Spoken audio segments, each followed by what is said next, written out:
ഹനുമാൻ വിചാരിച്ചാൽ മാത്രമേ തന്നെ ഇനി രക്ഷിക്കാൻ സാധിക്കൂ എന്ന് പറയും. അങ്ങനെ ഇദ്ദേഹം കദളി വനത്തിൽ പോവും. ഭഗവാൻ തപസ് ചെയ്യുന്ന സമയത്ത് നമസ്കരിക്കും, എഴുന്നേൽപ്പിക്കും. അപ്പൊ പറയും, പ്രഭു അങ്ങ് എന്നെ രക്ഷിക്കണം, എന്റെ ജീവൻ ആപത്താണ്, അങ്ങയിൽ അഭയം പ്രാപിച്ചു കഴിഞ്ഞാൽ ജീവൻ തിരിച്ചു കിട്ടുന്ന എന്നോട് നാരദ മഹർഷി പറഞ്ഞു, അങ്ങനെയാണ് ഞാൻ എന്നോട് വന്നത്, എനിക്ക് പ്രാണഭിക്ഷ തരണം എന്ന് പറയും. അപ്പൊ അങ്ങയെ എതിർക്കാൻ വരുന്നവൻ ആരായിരുന്നാലും ഞാൻ നേരിട്ടോളാം, ധൈര്യമായിട്ടിരിക്കും എന്ന് പറയും. അപ്പൊ അത് പറ്റില്ല, എനിക്കൊരു ഉറപ്പ് വേണം, അങ്ങയുടെ ഏറ്റവും വലിയ ശക്തി എന്ന് പറഞ്ഞ രാമനാമമാണ്, അങ്ങ് രാമനാമത്തിൽ ചൊല്ലി എനിക്ക് പ്രതിജ്ഞ ചെയ്ത് തരണം, ഞാൻ രക്ഷിച്ചോളാം.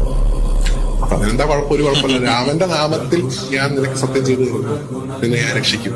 പറ, ആരാ നിന്നെ കൊല്ലാൻ വരുന്നേ? ശ്രീരാമൻ.